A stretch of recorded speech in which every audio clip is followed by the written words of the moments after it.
Magandang umaga, Luzon, Visayas at Mindanao. Narito na ang nagkakaisa at pinakamalawak na pagbabalita sa pangunguna ng Presidential Communications Office. Kabilang ang PTV, Presidential Broadcast Service, Philippine Information Agency, Philippine News Agency at IBC. Tutok na sa mga balita mula sa iba't ibang bahagi ng bansa. Ito ang Balitang Pambansa. Ngayong umaga sa Balitang Pambansa. Malacanang binuweltahan si dating Pangulong Rodrigo Duterte kaugnay sa mga bago nitong pahayag. Pilipinas at Japan nagkasundong mas palalimin pa ang kooperasyon sa tatlong larangan ng depensa at seguridad.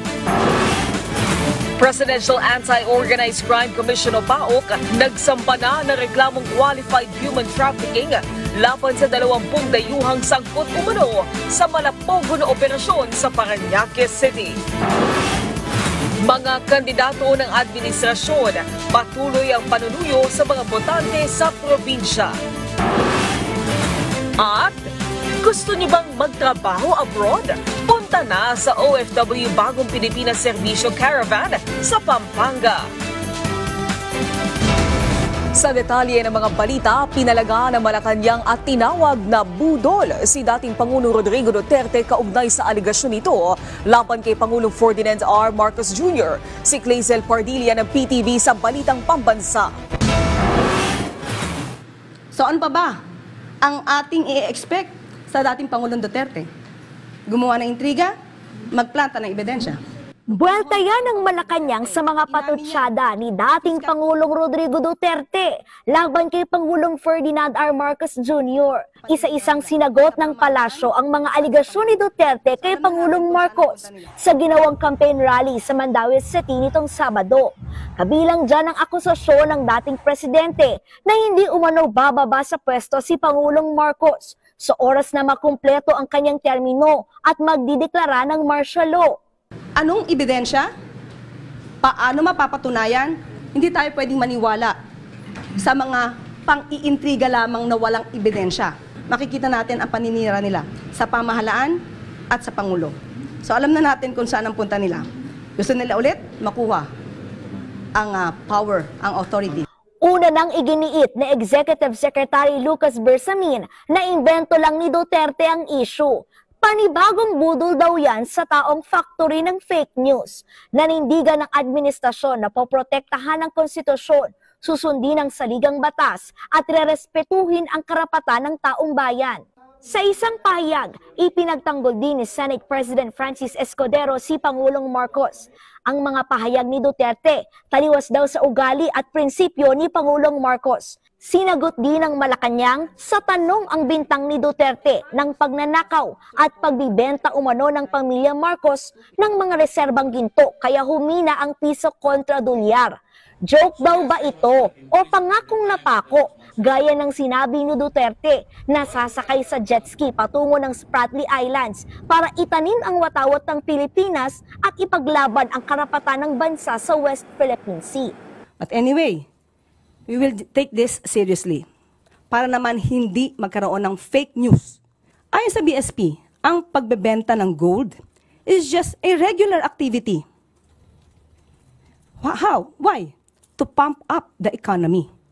Even at the time of former President Duterte, trabaho na ito ng BSP. Hindi niya ba alam iyon? Solely managed by the BSP. So paano magkakaroon dito ng hand or pakikialam ang Pangulo? Hindi rin pinalagpas ng Malacanang ang atake ni Duterte kaugnay sa paglaganap umano ng droga. Kung Davao City pinag-uusapan natin, sino ba ang mayor ng Davao City? Hindi ba yung anak niya? Si Mayor Baste Duterte. So ang ibig bang sabihin nun, napaka-inefficient ng anak niya? At least ngayon may record kung may namamatay. Nung panahon niya, merong bang nare-record doon sa mga biglang nawawalang? Hindi raw palalagpasin ng Malacanang ang pagpapakalat ng fake news. Kaya kung may basihan ang mga sinasabi ng dating Pangulo, hamon ng palasyo, maglabas ng pruweba si Duterte. Mula sa PTV Manila, Clazel Pardilla, Balitang Pambansa. Nagkasundo ang Pilipinas at Japan na palalimin pa ang kooperasyon sa tatlong larangan sa depensa at seguridad sa pulong ni Defense Secretary Gilbert Teodoro at Japan Defense Minister Jen Nakatani, kabilang sa paiigtingin ang operational cooperation advancements sa bilateral at multilateral training, pagkakaroon ng strategic dialogue sa pagitan ng high-level operational action officers at ang pagpapalalim pa ng kooperasyon sa mga kagamitan at teknolohiyang pangdepensa. Samantala, isinulong din ni Secretary Teodoro ang pagpapalakas ng pagtutulungan ng dalawang bansa para sa rules-based international order at bukas at malayang Indo-Pacific sa harap ng umano'y pagtatangka ng China at iba pang bansa na baguhin ang konsepto ng international order. Umaasa din ang Philippine Defense Chief na mararatipikahan na ng Japan ang Reciprocal Access Agreement na nagbibigay daan sa mas maigting na kolaborasyon ng Armed Forces of the Philippines at Self-Defense Forces ng Japan.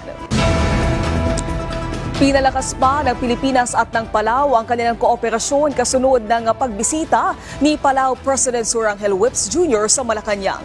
Tatlong kasunduan ang nilagdaan, kabilang dito ang kooperasyon sa pangingisda na magpapaigting sa pangangalaga sa yamang dagat at pagpigil sa illegal, unreported at unregulated fishing.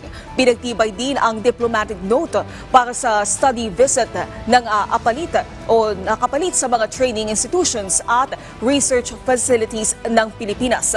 Napirmahan din ang Memorandum of Understanding on Policy Consultations na nagtatakda ng mekanismo sa pagpapalitan ng pananaw tungkol sa bilateral at regional cooperation. Sumentro din ang bilateral meeting ng dalawang leaders sa pagtutulungan ng Pilipinas at Palau sa harap ng kasalukuyang mga geopolitical na mga hamon, lalo na ang banta ng climate change. Pangulong Ferdinand R. Marcos Jr. tiniyak na may boses ang bawat Pilipino sa bagong pamunuan ng Presidential Communications Office. Kasunod yan ang panunumpa ng Batikanong mamamahayag na si J. Ruiz bilang PCO Secretary. Si Alvin Baltazar na Radyo Pilipinas sa Balitang Pambansa. Tiniyak ni Pangulong Ferdinand R. Marcos Jr. na magiging tulay ng pamahalaan sa mamamayan ng Presidential Communications Office. Ayon sa punong ekutibo, sisiguraduhin nilang magkakaroon ng boses ang bawat Pilipino sa pamamagitan ng PCO at sa pangunguna ng mga bagong namumuno dito. Ito ay sa katauhan ni bagong PCO Secretary J. Ruiz, katuwang si PCO Undersecretary Attorney Claire Castro na siya ding tatayong Palace Press Officer. Titiyakin din nila dagdag ng Pangulo na bukod sa magkakaroon ng tinig ang bawat mamamayan, ay bubuhusan din ng PCO ang mga Pilipino ng kailangang impormasyon at kaalaman at makakasama ng pamahalaan sa pagbuo ng bagong Pilipinas. Kahapon ay formal na nanumpa si Ruiz kay Pangulong Marcos bilang PCO Secretary kasama si Undersecretary Castro. Ang bilin anya sa kanya ng Pangulo, sabi ni Ruiz, dapat malaman ng ordinaryong Pilipino ang lahat ng mga programang makakatulong sa mga tao at unahin ang mga ito bago ang lahat. Umaasa naman si Secretary Ruiz na kanilang makakatuwang ang media sa pagtataguyod ng tamang impormasyon, habang apela naman ito sa publiko, huwag maniwala sa fake news. Partners po tayo sa pagbibigay po ng katotohanan. Yun po, at siyempre sa taong bayan naman, huwag basta-basta maniniwala sa kasinungalingan, labanan po natin ang mga fake news. At sa gitna ng bagong lineup ng ahensya, binigyan din naman ni Undersecretary Castro na hindi siya tatayong presidential spokesperson, gayong si Pangulong Marcos pa rin ang magsasalita sa kanyang sarili. Ang magiging papel niya magpaliwanag sa anumang mga pronouncements at direktiba ng palasyo at mula sa punong ekutibo. Magkakaroon mismo ang Pangulo ng once a month na press con. So, siya po talaga yung, kung ano man yung kanya naisabihin, sa kanya po manggagaling. Ako is more on the pag-explain, pag-expound, at kung may konting gap, doon tayo papasok. Kahapon ay pinakilala na sa Malacanang Press Corps at mga taga-PCO si Secretary Ruiz ng kanyang predecessor na si dating PCO Secretary Cesar Chavez. Dito ay binahagi ni Secretary Ruiz ang mga direktibang ibinigay sa kanya ng punong ekutibo. Mula sa Malacanang para sa Balitang Pambansa, Alvin Baltazar ng Radyo Pilipinas. Pangungunahan ni Pangulong Ferdinand R. Marcos Jr. ang ceremonial payout ng cash gift sa mga kwalipikadong benepisyaryo ng Expanded Centenarian Act of 2024 bukas. Kabilang sa mabibigyan ng financial incentive ang mga senior citizen na aabot sa edad na 80, 85, 90, 95 at 100 years old. Pagkilala din ito sa mga senior citizen sa kanilang mga naging ambag sa bayan habang tinitiyak ang kanilang kapakanan. February 26, 2024 nang lagdaan ni Pangulong Ferdinand R. Marcos Jr. ang Expanded Centenarians Act. Sa taong ito, nasa 275,000 senior citizens na sa buong bansa ang nabigyan ng tulong pinansyal.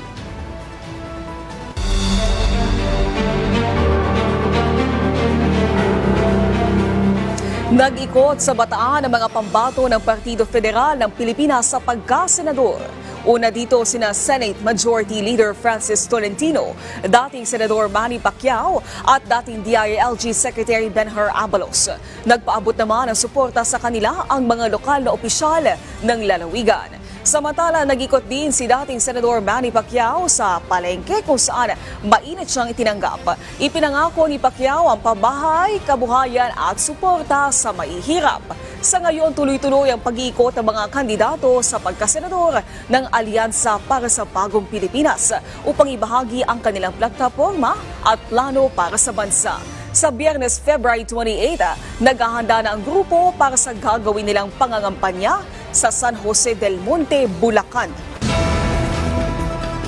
Kinontra ng mga kongresista ang sinabi ni dating Pangulong Rodrigo Duterte na papunta na umano sa pagiging diktador si Pangulong Ferdinand R. Marcos Jr. Ang detalye sa balitang pambansa ni Mela Alasmuras ng PTV.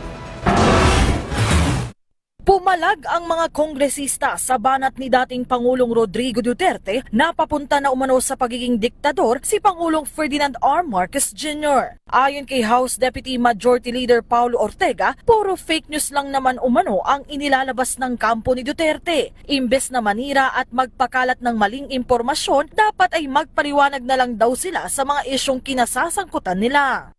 Pag hinold sila accountable ng tao, kakambyo naman sila na joke lang daw yun. Parang nagmumukha tuloy silang joke eh.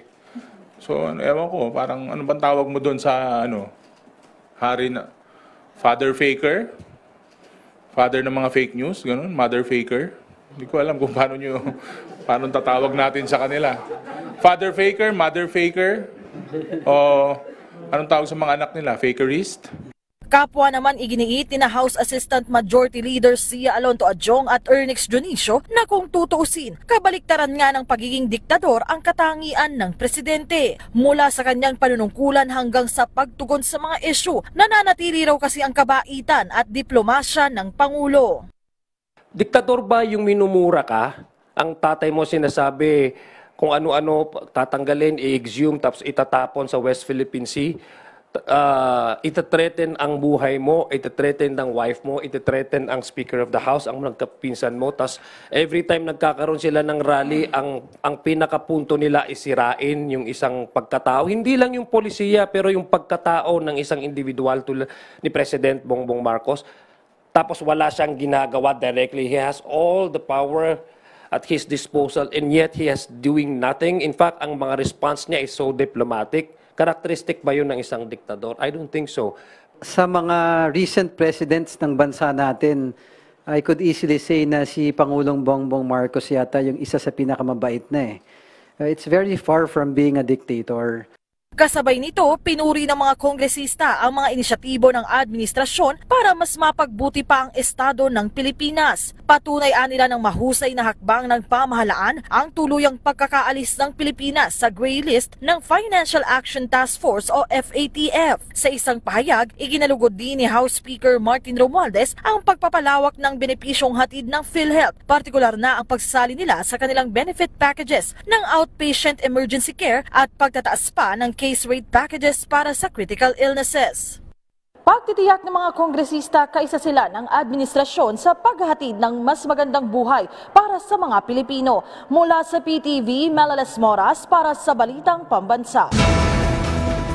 Nagsampa ng reklamong qualified human trafficking ang Presidential Anti-Organized Crime Commission o PAOK laban sa 20 dayuhang sangkot umano sa malapogong operasyon sa Parañaque City. Ayon kay PAOK Undersecretary Gilbert Cruz, kasama na dito ang mga nahuli nilang namamahala sa malapogo na scam hub sa Parañaque Integrated Terminal Exchange o PITX na ni-raid nila noong nakaraang linggo. Paliwanag naman ni Cruz, qualified human trafficking ang isinampa nilang reklamo dahil lumalabas na walang kaukulang papeles ang operasyon. Gayun din ang mga dayuhang nagtatrabaho sa hub. Bukod pa rito, ang operasyon ay umiikot sa love scam o panloloko sa mga tao online para mag-invest sa cryptocurrency. Na-inquesta po natin yung mga foreign nationals na nagpapatakbo ng Pogo Hub dito sa PITX. And 20 foreign nationals yung kinasuhan natin doon. Qualified trafficking, kasi nga makikita mo naman na talagang sila yung nag-facilitate ng mga nagtatrabaho dito sa Pogo Hub na ito para mag-work ng matagal. Kabilang si Pangulong Ferdinand R. Marcos Jr. sa mga nagdarasal para sa agarang paggaling ni Pope Francis na mahigit 1 linggo nang nasa ospital. Ayon sa Pangulo, kaisa niya ang milyon-milyong Kristiyano na nagdarasal para sa Santo Papa. Dagdag pa ng Pangulo, nalungkot siya nang marinig ang balita kaugnay sa kalusugan ni Pope Francis. Hiling din ng Pangulo na patuloy na gabayan ng Diyos at palakasin si Pope Francis upang magpatuloy sa kanyang misyon ng pananampalataya at pagmamahal sa sangkatauhan. Inanunsyo ng Vatican ang bahagyang pagbuti sa kalusugan ni Pope Francis. Ito'y sa kabila pa rin ng kanyang kritikal na kondisyon. Ayon sa latest bulletin ng Vatican, nabawasan na ng bahagya ang oxygen therapy flow at level nito. Tiniyak din nila na hindi nakakabahala ang mild kidney insufficiency ng Santo Papa. Sa ngayon, nakakonfine pa rin ang Santo Papa sa Gemelli Hospital. Patuloy naman ang nobina ng mga pari, madre at publiko sa labas ng ospital upang ipagdasal ang kanyang paggaling. Bagay na labis ay pinagpapasalamat ni Pope Francis. Matatandaan na February 14 nang dalhin sa ospital si Pope Francis dahil sa hirap sa paghinga na kalaunay na-diagnose ng double pneumonia. Ikinasa ng Quezon City LGU ang Alas 4 kontra mosquito program. Bahagi yan ng kanilang hakbang para labanan ang mataas sa kaso ng dengue sa lungsod. Si Harley Balbuena ng PTV sa Balitang Pambansa.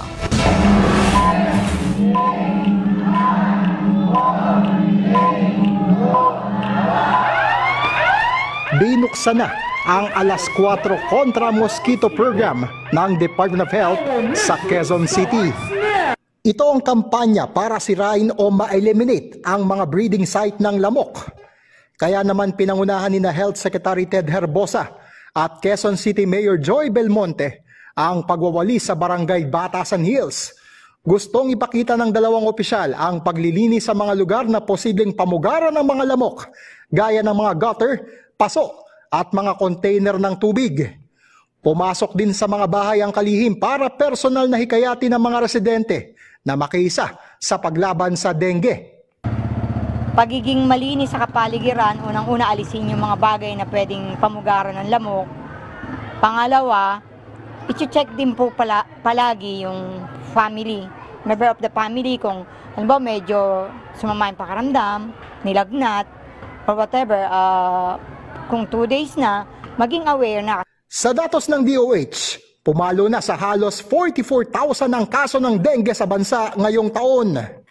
Pinakamataas ang kaso nito sa Metro Manila, Calabarzon at Central Luzon.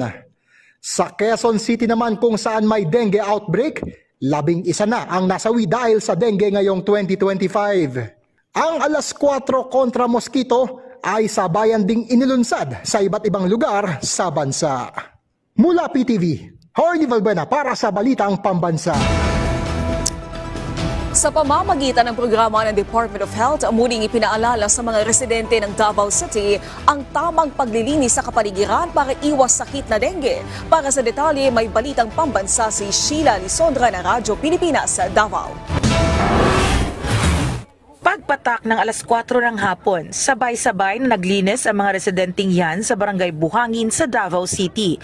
Bahagi yan ng alas 4 kontra moskito ng Department of Health para tanggalin ang mga maaring pinamumugaran ng mga lamok. Ang lamok, diba, number one, magid ang lamok, na di ko gusto, ka ng mga langaw, magid na, everyday gikuha na nagalimpyo, labaw na sa gawas, kanang sa paligid. Ilang water sample ang nakolekta ng DOH Davao matapos makakita ng mga kitikite sa pag-iikot nito sa naturang barangay. Bagamat malilinis ang mga pinuntahan nilang bahay, nagpaalala ang DOH sa mga residente na regular na linisin ang mga bagay na maaring pamamahayan ng lamok. Kapag napabayaan natin yung disc drainer, napabayaan natin yung kanina doon sa balding maliit, it's about time na maging aware po tayo na ito ay pamamahayan talaga ng mga lamok. Paalala pa ng DOH, sundin ang 4 na T kontra dengue: taob, taktak, tuyo at takip. Gikan Radyo Pilipinas Davao, Sheila Lisondra para sa Balitang Pambansa. Bukas na ang BBM Rice na Minister Office sa Barangay Santa Lucia sa bayan ng Magaraw. Mabibili dito ang 29 pesos kada kilo ng bigas para sa vulnerable sector at 35 pesos per kilo sa mga regular buyers. Bukas ang NIA Camarines Sur Office mula alas 8 ng umaga hanggang alas 4 ng hapon. Bahagi pa rin ito ng National Security Food Emergency ng pamahalaan. Inatasan ni Agriculture Secretary Francisco Chung Laurel Jr. ang Bureau of Plant Industry na inspeksyonin ang mga cold storage facilities ng sibuyas upang maiwasan ang hoarding at pagmanipula sa presyo nito. Ang direktiba ay ginawa ni Laurel matapos magduda na baka hindi makarating sa merkado ang mga bagong ani na sibuyas. Sa ngayon ay hinihintay pa ng pamahalaan ang pagdating ng 3,236 metric tons sa inangkat na sibuyas. Layo nitong mapunan ang kukulangan ng supply at mapababa ang presyo nito sa merkado. Sa ngayon ay nasa 140 pesos ang kada kilo ng lokal na pulang sibuyas sa Metro Manila. Ang lokal na puting sibuyas naman ay nagkakahalaga ng 90 hanggang 150 pesos kada kilo, habang ang imported na puting sibuyas ay nagkakahalaga ng 100 hanggang 160 pesos kada kilo. Patuloy ang mga ginagawang hakbang ng Department of Agriculture na mapababa ang presyo ng mga pangunahing bilihin sa bansa. Kasama sa plano ang pagpapatayo ng mega cold storage facility sa Taguig City. Ayon kay Agriculture Secretary Francisco Chung Laurel Jr. na mapoprotektahan ng pasilidad ang mga magsasaka, lalo na kung bumabagsak ang presyo ng mga produkto tulad ng mga sibuyas at kamatis. Sinabi ni Laurel na sa ganitong pagkakataon, pwede nang bilhin ng mga Food Terminal Incorporated o FTI ang bagsak na presyo ng kamatis upang hindi malugi ang mga magsasaka. Magugunitang tinatapon na lang ng mga magsasaka ang kanilang produkto kapag sobrang bagsak na ang presyo ng mga ito. Inaasahan ng DA na maitatayo ang mga mega cold storage facility sa Taguig sa susunod na taon. Target ng Bureau of Corrections sa palakasin ang penal at correctional system sa bansa sa pamamagitan ng pakikipagtulungan at pagpapalakas ng ugnayan sa mga bansa sa ASEAN region. Si Rachel Ganancial ng PIA sa Balitang Pambansa. Layo ng Bureau of Corrections o BUCOR na mapalakas ang prison exchange process at mabuo ang camaraderie sa paghawak ng penal at correctional systems, katuwang iba pang bansa sa Timog Silangang Asya. Ito ang naging pahayag ni BUCOR Director General Gregorio Catapang Jr. sa nagdaang ikalawang ASEAN Regional Correctional Conference o ARCC na ginanap sa Pilipinas sa lungsod ng Puerto Princesa. Ayon pa rito, makatutulong ang conference sa paghawak ng Bureau sa kanitulad na kaso ni Mary Jane Veloso sa Indonesia, kung saan pinauwi siya sa Pilipinas matapos ang ilang taong pagkakakulong sa ibang bansa. Ang ikalawang ARCC ay nilahukan ng mga bansa sa rehiyon kabilang Thailand, Indonesia, Singapore, Brunei Darussalam, Cambodia, Vietnam, Laos, Malaysia, Timor-Leste at Myanmar. Dumalo rin ang mga international organization at mga eksperto sa jail at prison. Saklaw nito ang mga usapin patungkol sa regional synergies, governance in the correctional system at building sustainable and humane correctional practices. gayon din ang best practices sa decongestion, prison health, aftercare at reintegration. Ang kolaborasyon sa mga karatig bansa sa ASEAN ay makatutulong din sa Bucor sa layo nito na maibalik sa Pilipinas ang mga kababayan na nasentensyahan sa ibang bansa at dito na pagbayaran ang nasabing sentensya. Mula sa Philippine Information Agency Mimaropa, Rachel Ganancial para sa Balitang Pambansa. Aarangkada na ngayong araw ang OFW Bagong Pilipinas Serbisyo Caravan sa lalawigan ng Pampanga. Pangungunahan nito ng Department of Migrant Workers. Si Bien Manalo ng PTV sa Balitang Pambansa. Bien? Bien? Tingnan maraming hari. Bien Manalo ng PTV. Mami, sinama pa yung bata. Go ahead, Bien. Susubukan natin balikan ang ulat na yan ni Bien Manalo ng PTV. Samantala, mula sa Philippine News Agency, hindi na kailangan dumalo sa mga debate ang mga national at local candidates. Paglilinaw ni COMELEC Chairperson George Orin Garcia, hindi pa nila inilagay sa guidelines na kailangan dumalo sa debate ang isang kandidato dahil pinag-aaralan pa nila ang konstitusyon.